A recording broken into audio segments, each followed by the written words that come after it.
Breaking news mga kababayan. Ako po, eto na ang balitang sumasabog. Senador Marcoleta napalundag sa tuwa dahil nga po dito sa pasabog ng COMELEC na si COMELEC Chairman George Garcia. Matindi po ito mga kababayan. Ibinasura ng COMELEC ang reklamo laban kay Senador Rodante Marcoleta. Dahil po sa 75 million campaign donation dahil hindi na maituturing na kriminal na paglabag ang hindi pag-disclose ng campaign contribution ng isang kandidato sa ilalim ng kasalukuyang batas. Nako po, may pasabog po si Marcoleta dito. Sabi po, huwag po kayong mag-alala. Alam natin na alam naman po ninyo ang patakaran sa atin. Sa lahat ng pagsubok ay dadaan sa ating buhay pero hindi po dahilan yan. Pero para panghinaan tayo sa loob. May Diyos na nakabantay sa atin. Ang katwiran po ay palaging mananaig kahit medyo matagal. Ayan mga kababayan ko. Nako, matindi po ito. Nakakatuwa kasi nga po tila supalpal si Boying dito. So dito naman po mga kababayan, matindi po. Si Bendalo, Tito Soto, gumapang.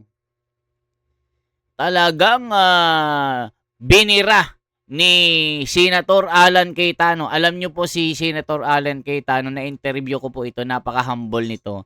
At talagang makikitaan mo ng katwiran at hindi siya gaya nila Ping Lacson, Tito Soto, ng mga majority ngayon ng mga Bendalo. Dito mga kababayan, itong si Tito Soto kasi, banat ng banat pero hindi naiintindihan. Pakinggan po natin bakit si Tito Soto na banatan ni Cayetano. Kasi nga, itong si Tito Soto mga kababayan, sa brief na kwento, gusto niyang i-push yung saligang batas. Wag na daw daanin sa mga technicalities kasi nahihirapan siya. Ang gusto daw niyang sundin yung sigaw ng taong bayan. Wag na daw yung masyadong masalimuot na proseso ng batas. Meron po siyang mga Latin na binabasa pero hindi naman niya maintindihan. So ngayon mga kababayan, pinalagan siya ni Alan Cayetano. Talagang binira ito. Panoorin niyo po mga kababayan. At mamaya, meron ding pasabog si BP Sara. Ang pasabog na bagyo na iiyak si Boying dito at si Da Junior. Panoorin nyo po mga kababayan na ito po. Ito muna kay Alan Cayetano muna. Malupit po ito si Alan Cayetano. Matalino po ito. Ngayon, yung mga graduate ng Ateneo at saka ng mga UP, ito ngayon yung legal maxim. Expressio unius et exclusio alterius. What his staff did not tell him is that there is such a thing as procedural due process, and that who presides goes into due process and fairness. In other words, the express mention of one thing is the exclusion of another. Palagay ko, naintindihan nyo lahat ganyan. The Latin term that he mentioned was for enumerations. But upon explanation by the sponsor that it is understood that it is the Senate President, then it should be the Senate President.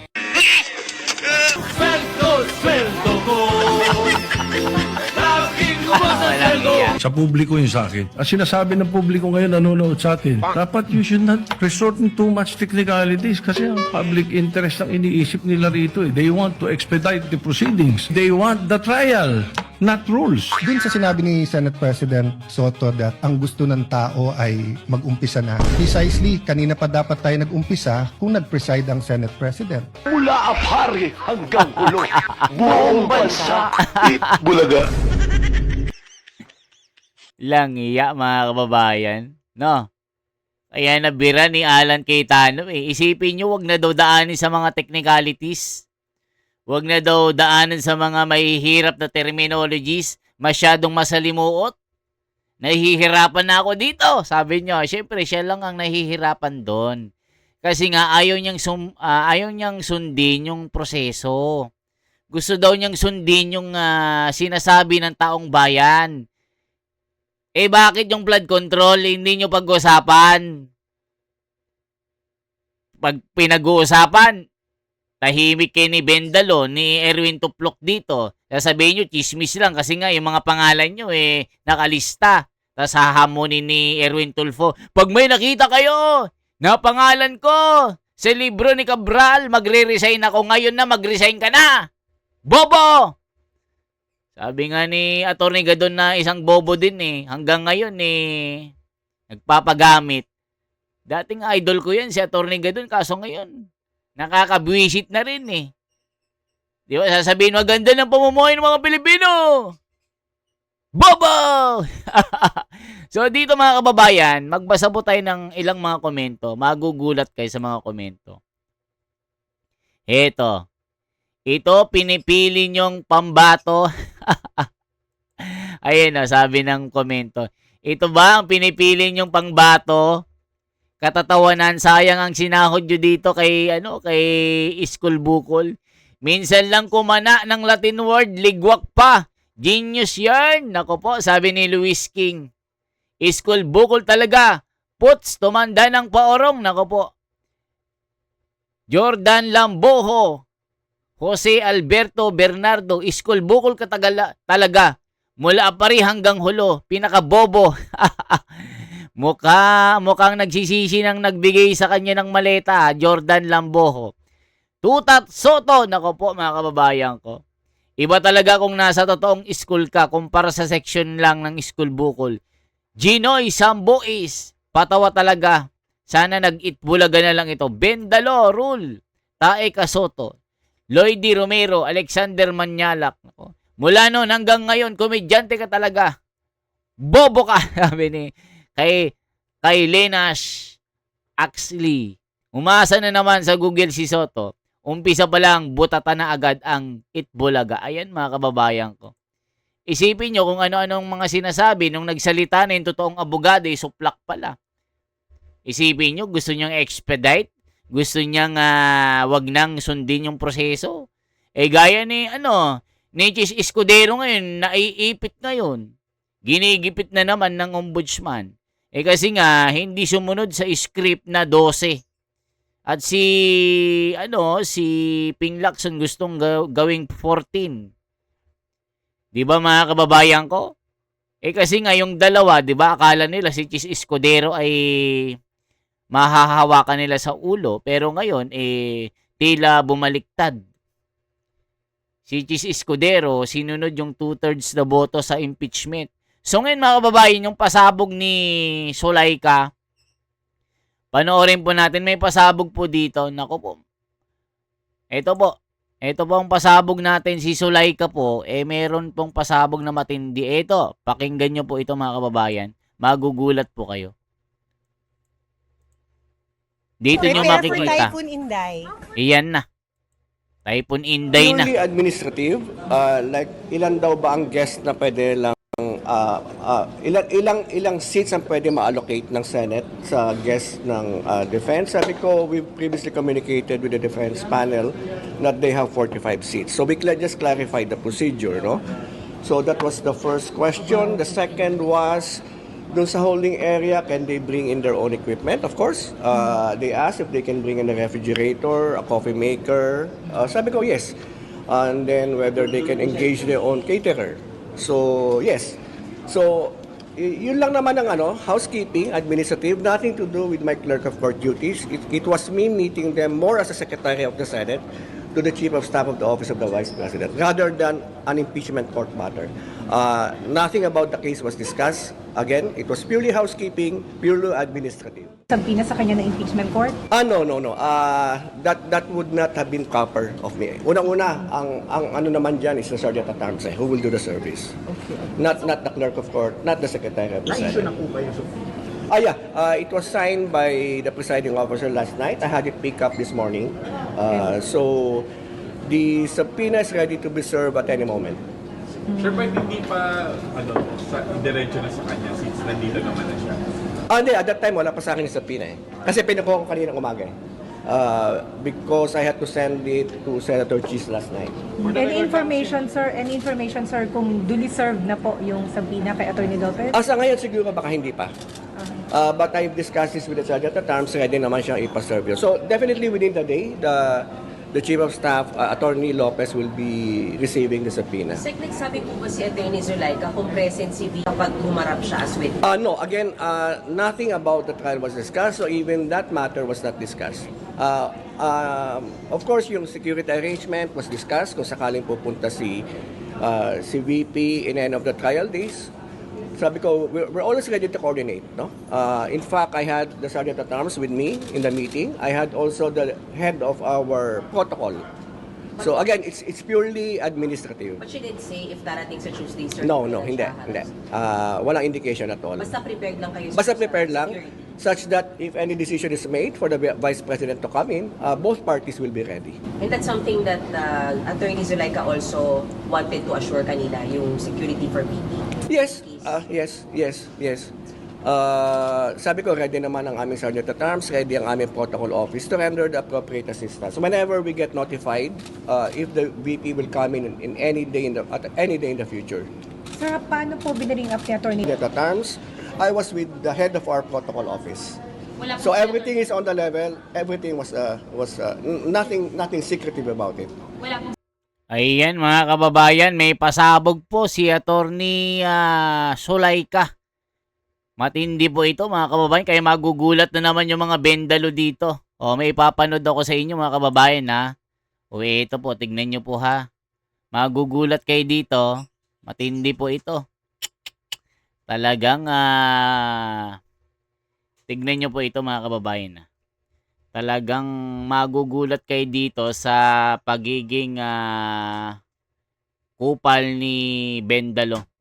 Tignan nyo po itong si Ping Lacson. Gusto niya talagang gawing Bendalo yung 16. Tignan nyo po mga kababayan. Ping Lacson. Ayan, eto po mga kababayan. Tignan nyo po ha, may balak po talaga sila. Chair would like to recognize So first ito mga kababayan, Ping Lacson may balak na baguhin ang 16 votes para makonvict si BP Sara Duterte. Senator Rodante Marcoleta at Senator Jinggoy Estrada papayagang dumalo sa impeachment trial. Naku po mga kababayan, matindi po ito. O, pakinggan nyo po ito. O, suplak na naman ng mga bendalo dito. O, Ping Lacson, mag-aral-aral kayo ni Tito Soto nang maging may katuturan yung pagiging senador nyo. Hanggang ngayon mga tumanda na lang kayo ng mga inutil. Hanggang ngayon sayang ang binabayad na pera sa inyo. Mga buwis namin ang ibinabayad sa inyong mga senador, kayong mga huhestas barabas kayo. Hindi nyo ginagawa ang inyong mga trabaho at inyong binabaliktad at binabaluktot ang nakasulat na batas sa saligang batas. Bakit patuloy nyong inuunggoy ang mga Pilipino? Yan po ang sabi ng mga Pilipino na galit na nakaantabay sa impeachment. Isipin nyo, gagawin nilang 12 or 14, pero nakasulat sa batas 16, two-thirds ng 24, gagawin nilang 12 na mga estas sa barabas sa mga ito. Tignan nyo mga kababayan, magugulat po kayo. Kaya suplak, si Ping Lacson dito, kaya tuloy si Chis Escudero naninilikado. Tila ipapa-aresto ni Boying kasi nga hindi sumunod sa script na 12 or 14. Tignan nyo po mga kababayan. Magugulat po kayo dito sa ginagawa nila. Senator Judge Lacson. What is the pleasure of the Honorable Lacson? It's a point of inquiry, Mr. You may proceed, sir. Yes, Mr. Senate President, Mr. Presiding Officer, Your Honors. Just so it will be clear to our fellow senator judges, as well as the panel of prosecutors, the defense team, and the public in general, yesterday after your election as presiding officer, you delivered your opening statement, portions of which I will either quote or paraphrase as follows. You stated, the Constitution states that conviction can only happen with the concurrence of two-thirds of all members of the Senate. Kita nyo mga kababayan, balak talaga niyang ibahin eh. Talagang kinaklaro niya baka bawiin ni Chis Escudero Kaya si Boying, ayun, naalarma na. Sayang naman. Bakit ko pa pinakulong si Marcoleta at Jinggoy kung hindi natin mapapasunod si Chis Escudero, ikulong na din natin. Naku po mga kababayan, matindi po ito. Tignan nyo ha. Then you continued, with 24 members of the Senate, a literal interpretation of this means that conviction requires the affirmative vote of at least 16 senator judges. However, you also made it clear that, and I quote, those who disagree have the right to go about it through a legal challenge and sue the Supreme Court by virtue of its power of judicial review, render a different ruling on this question. The impeachment court shall faithfully abide by that ruling. Unquote. My point of inquiry, Mr. President, Mr. Presiding Officer, is this portion of your opening statement a matter of legal opinion on your part as presiding officer, or does it constitute a ruling by the impeachment court? If the response is, it is the latter, does this mean that this court, through the presiding officer, has raised the level of discourse to a justiciable issue or a dispute that the Supreme Court may have legal authority to settle and resolve? In case either one or both panels in front of us decide to exercise their right to challenge the said ruling, should they deem it as a grave abuse of discretion by this court? I submit, Your Honor. The response of the presiding officer is in the affirmative. In fact, the journal that we just approved contains a similar inquiry by Senator Judge Cayetano yesterday when he inquired if it was the position and ruling of the presiding officer, and the presiding officer answered in the affirmative. So to clarify, yes, I believe it may be considered already as a justiciable controversy, although it is not for us to dictate that but the courts, given that it is a ruling of the chair not objected to nor appealed by any member of this court, and therefore stands. Thank you for the clarification, Mr. Presiding Officer. Thank you, Senator Judge Lacson. Senator Judge Cayetano, what is your... Ayan mga kababayan, si Cayetano magsasalita na kasi dito mga kababayan, tila umaapila si Ping Lacson na gawing 12. Ang tamang termino ay grave abuse of discretion. Sa simpleng Tagalog, ibig sabihin nito ay malubhang pag-aabuso sa kapangyarihang magpasya. Nangyayari ito kapag ang opisyal ng hukuman o ahensya ng gobyerno ay gumawa ng desisyon ng padalos-dalos o arbitraryo, labis o halos katumbas ng kawalan ng jurisdiction. O yan. Itong ginagawa nila Bendalo, itong si Tito Soto at Ping Lacson, grave abuse of discretion. Yung labis na pagganap ng kanilang kapangyarihan, sa simpleng Tagalog, ibig sabihin nito ay malubhang pag-aabuso sa kapangyarihang magpasya. Nangyayari ito kapag ang isang opisyal ng hukuman o ahensya ng gobyerno ay gumawa ng desisyon ng padalos-dalos, arbitraryo, labis o halos katumbasang kawalan ng jurisdiction. Ayan mga kababayan, halimbawa kung may opisyal na gumawa ng desisyon na hindi dahil sa batas o ebidensya, kundi dahil lamang sa personal na kagustuhan o malinaw na pagkiling ng maaaring questionin kung may grave abuse of discretion. Di ba mga kababayan ko? Ganon ang gusto nila, kaya si Chis Escudero, hinog na naman ang kanyang kaso. Yan po ang mga kumakalat na balita sa social media. Gusto nang timbugin si Chis Escudero para hindi matuloy ang 16 votes dito. Para mapababa si Sara. Gusto nilang gawing 14 o 12. Tignan nyo mga kababayan na. Eto, malupit itong si Cayetano, magaling po ito. Kaya pakinggan po natin. Pleasure, sir. Sir President, Presiding Officer, may I just further clarify this statement? You may proceed, sir. Yes. I confirm that yesterday we heard the same thing, and when the transcripts come out, of course, then it will be available to everyone. Basically, yesterday I clarified whether that was the opinion of the elected presiding officer, and of course, without any offense to my brother and friend, Senator Escudero, we have a continuing objection. I asked him whether this was already a ruling of the court, because if it's the ruling of the court, then as a threshold issue, we will have no further questions. Section 22, Article 22 of our rule says that all orders, decisions may be acted upon without objection, or if objection is heard, the orders and decisions shall be voted on without debate by ayes and nays, which shall be entered in the record, subject, however, to operation of Rule 6, and Rule 6 speaks of whether the presiding officer will rule on relevance, admissibility, and giving any movant 2 minutes. So I may also correct that yesterday I was not allowed to, when I objected to Senator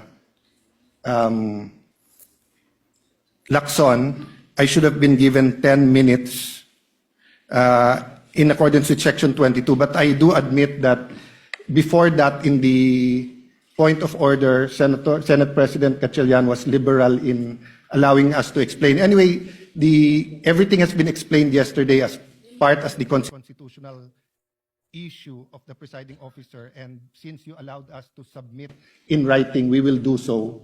But just on this point of the threshold issue of 2/3 of all members, there is actually a pending case in the Supreme Court entitled Cayetano versus Aquino. That is myself and my seatmate, Senator Aquino. We talk, but we're not talking about the case.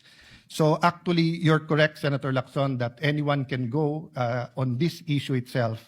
And I just like to make sure today and further clarify that there's no objections that as of today, the stand of the impeachment court is that of all members means that as long as you're still a member, so meaning when are you not a member anymore? When you die, when you are removed by finality, and when you resign. No? Otherwise, you are still a member, so you are still counted. And it is in that spirit that we ask, and we're preparing maybe a memoranda for all members to allow Senator Marcoleta and Senator Jinggoy, since they are going to have a vote. And if they are not allowed to vote, then that will be counted as a vote for acquittal. And that might be favorable to the defense rather than a part of giving a fair trial. So all I wanted to clarify today, Mr. President, is that we will continue to thresh out if there are any constitutional issues. But as of today, it is very clear that as a court, we have decided that 2/3 of 24, there are 24 members of the Senate today, 20 are present here today, but there are still 24 members, and 16 ang number of senators needed to convict on any of the articles, Mr. President, Mr. Presiding Officer. Thank you. What is the pleasure of Senator Judge Pangilinan? 21 na pala. Thank you, Mr. Presiding Officer, Mr. Senate President. Just to place on record that I would like to clarify that the ruling of the chair of 16 is as to the issue of whether the threshold number of conviction. The matter of whether or not Senators Marcoleta and Senator Estrada should be participating in the process of the trial is another matter that we will have to discuss perhaps in camera or on the floor at a later date, Mr. President. Noted. Ayan, mga kababayan ko. Ang mangyayari pala, mga kababayan, pag hindi nila pinayagan si Senador Marcoleta at Jinggoy Estrada, maa-acquit po si VP Sara Duterte, mapapawalang sala pa rin. Either hindi nila payagan or payagan sila Marcoleta, pabor pa rin kay Sara. Kasi ayaw nilang payagan, di ba? Kasi gusto nilang gawing 12 saka 14 lang. 'Di ba mga kababayan, mga bendalong ito, Hestas Barabas no. Ang kukupal no, mga kababayan ano. Tignan nyo, si Chis Escudero, pinag-iinitan na. Tignan yung mga comment dito, magugulat po kayo.